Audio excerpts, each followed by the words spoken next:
حضرات، میں اس وقت آپ حضرات سے دو اہم باتیں عرض کرنا چاہتا ہوں۔ پہلی بات یہ ہے کہ 3 طلاق سے متعلق حکومت نے جو قانون مرتب کیا ہے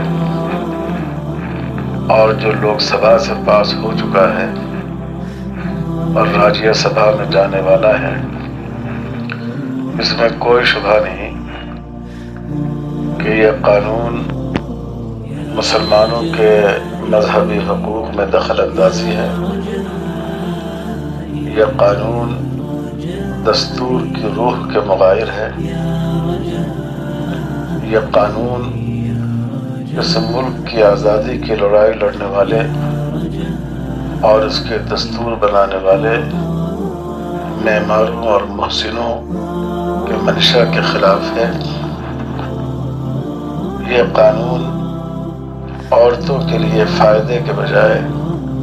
نقصان کا اور تکلیف کا سبب ہے، اور یہ قانون انتہائی غیر منطقی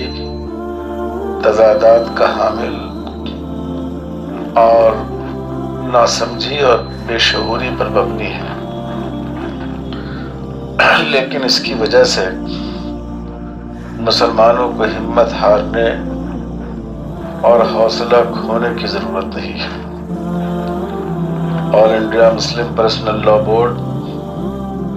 تمام آئینی اور قانونی وسائل کو اختیار کرتے ہوئے اس کا سدباب کرنے اور حل نکالنے کی کوشش کرے گی، اور یہ بات بھی ہمیں ذہن میں رکھنی چاہیے کہ ہم اپنی شریعت پر ملک کے قانون کی وجہ سے عمل نہیں کرتے ہیں، اللہ اور اللہ کے رسول صلی اللہ علیہ وسلم کے حکم کی وجہ سے عمل کرتے ہیں۔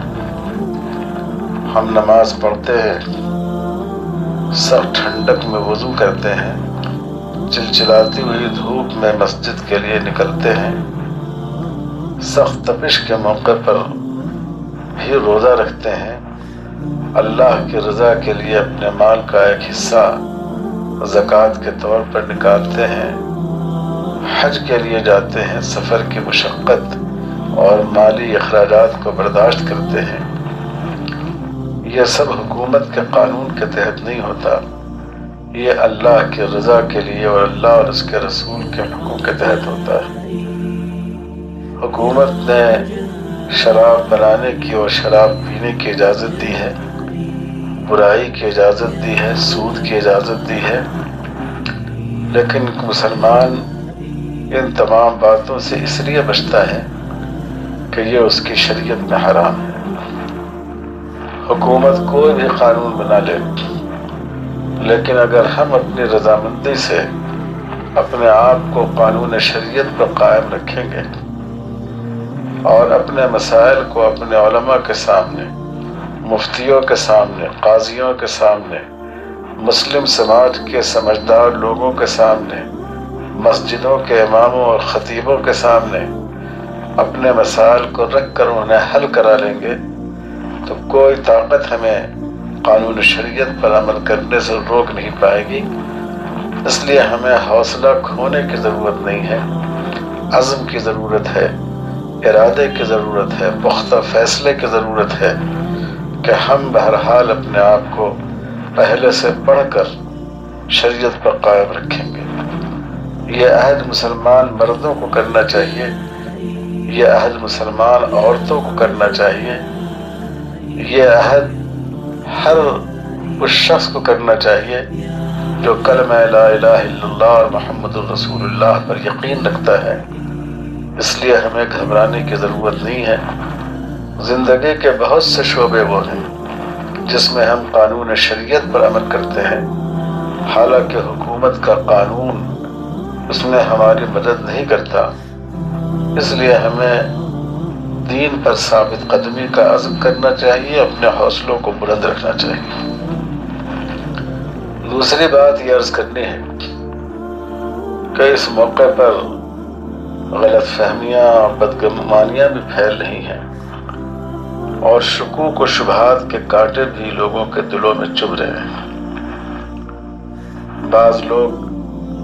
مسلم پرسنل لا بورڈ پر یا اس کی قیادت پر انگلی اٹھا رہے ہیں۔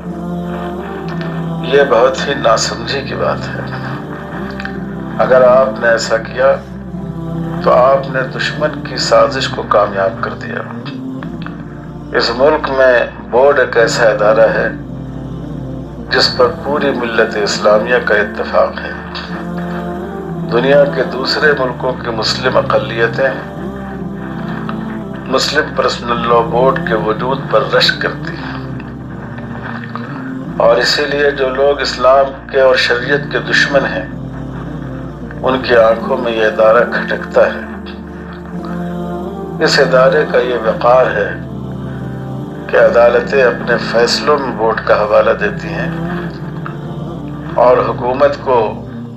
اس بات پر مجبور ہونا پڑا کہ اس نے بھی اس قانون میں کسی نہ کسی حیثیت سے بورڈ کا حوالہ دیا ہے۔ ایسے موقع پر ہمیں اپنے اس ادارے کو اور تقویت پہنچانی چاہیے، اس پر اعتماد کا اظہار کرنا چاہیے، اور اس بات کو سمجھنا چاہیے کہ جب کوئی بات آپ کے خلاف ہوتی ہے، آپ کے نقطہ نظر کے برعکس طے پاتی ہے، تو اس کا صرف یہ سبب نہیں ہوتا ہے کہ آپ نے اس معاملے کو اچھی طرح پیش نہیں کیا، آپ نے اس کوشش میں کوتاہی کی، آپ کی جد و جہد یہ ناقص رہ گئی، صرف یہ سبب نہیں ہوتا ہے۔ بعض دفعہ ایسا بھی ہوتا ہے کہ جو فریق مخالف ہے اس نے طے کر رکھا ہے کہ وہ آپ کے نقطہ نظر کو نہیں سمجھے گا، اس نے طے کر رکھا ہے کہ آپ کتنی معقول سے معقول بات کہیں گے لیکن وہ اسے قبول نہیں کرے گا۔ یہ ضد، یہ ہٹ، یہ منصوبہ بند مخالفت، یہ بھی ایک سبب بنتی ہے کہ آپ کی کوششیں کامیاب نہیں ہوتی۔ نتائج انسان کے ہاتھ میں نہیں ہے، کوشش انسان کے ہاتھ میں ہے۔ ہم اس بات کے مکلف نہیں ہیں کہ اپنے مقدمے کو جیت ہی لیں، ہماری کوشش نتیجہ خیزی ہو جائے۔ بہت سی دفعہ اللہ کے پیغمبروں اور رسولوں کی کوششیں نتیجہ خیز نہیں ہو پائیں، اس لیے ہمیں اس سے مایوس ہونا نہیں چاہیے اور بدگمان نہیں ہونا چاہیے۔ ہمارا کام کوششیں کرنا ہے۔ مسلم پرسنل لا بورڈ نے اس مسئلے پر سپریم کورٹ میں بہترین وکالت کی اور نہایت ہی اعلیٰ درجے کے وکلاء کی خدمات حاصل کی، علماء کے ذریعے مواد جمع کیا، بہترین بیان تحریری کورٹ میں داخل کیا، اور پہلی بار ایسا ہوا کہ سپریم کورٹ کے 3 ججوں نے اس بات کو تسلیم کیا کہ مسلم پرسنل لا آرٹیکل 25 کے دائرے میں آتا ہے اور یہ مسلمانوں کا بنیادی مذہبی آزادی کا حق ہے۔ اس وقت جو قانون سازی پارلیمنٹ سے ہو رہی ہے، آپ کے علم میں ہے کہ یہ ایک ایسی جماعت اس وقت پر سر اقتدار ہے جو نفرت کے ایجنڈے کی بنیاد پر اور مظلوموں کی لاش پر کھڑی ہو کر اقتدار میں آئی ہے، اور اس نے پہلے سے اپنے منشور میں کامن سول کوڈ کو اور مسلم پرسنل لا میں تبدیلی کو شامل رکھا ہے، تو اس سے یہ امید نہیں کی جا سکتی تھی کہ وہ ہماری موافقت میں وہ قانون لائیں گے پھر بھی بورڈ نے بہترین کوششیں کی ہیں اور ان کوششوں کو بورڈ جاری رکھے ہوا ہے۔ اسی طرح یہ بات یقیناً افسوسناک ہے کہ بہت سے مسلمان ممبران پارلیمنٹ ان کو اس موقع پر جو کردار ادا کرنا چاہیے تھا، جو رول ان کا ہونا چاہیے تھا اس قانون کی مخالفت میں اور شریعت اسلامی کی ترجمانی میں، اس طرح انہوں نے یہ یقیناً ان کی ایک کوتاہی ہے۔ لیکن ایسے موقع پر اگر ہم ایک دوسرے کو برا بھلا کہنے لگیں، ایک دوسرے پر بے اعتمادی کا اظہار کریں، ایک دوسرے کو بے وزن کر دیں، تو یہ فائدے کے بجائے نقصان کی بات ہوگی، اور اس کا نتیجہ یہ ہوگا کہ ہم آپس کی لڑائی میں پڑ جائیں گے، ہماری صفیں بکھر جائیں گے۔ اس لیے ہمیں بورڈ پر پورا اعتماد رکھنا چاہیے۔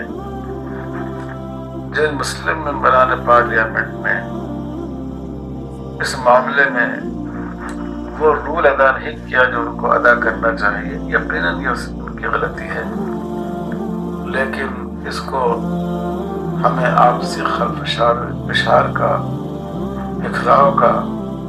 اور اپنی صفوں میں شکستگی پیدا ہونے کا ذریعہ نہیں بنانا چاہیے۔ اپنی زبان کو، اپنے قلم کو محتاط رکھنا چاہیے اور دعا کرنی چاہیے کہ اللہ تعالیٰ اس ملک میں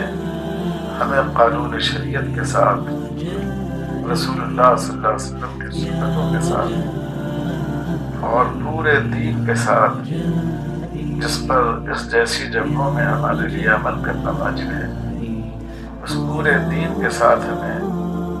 زندگی گزارنے کا موقع نصیب ہو، اور ہمیں خود اپنے آپ پر شریعت کو نافذ کرنا چاہیے۔ اللہ تعالیٰ ہمیں اس کی توفیق عطا فرمائے۔ وصلی اللہ علی خیر خلقہ محمد وعلی آلہ وصحبہ اجمعین والحمد للہ رب العالمین۔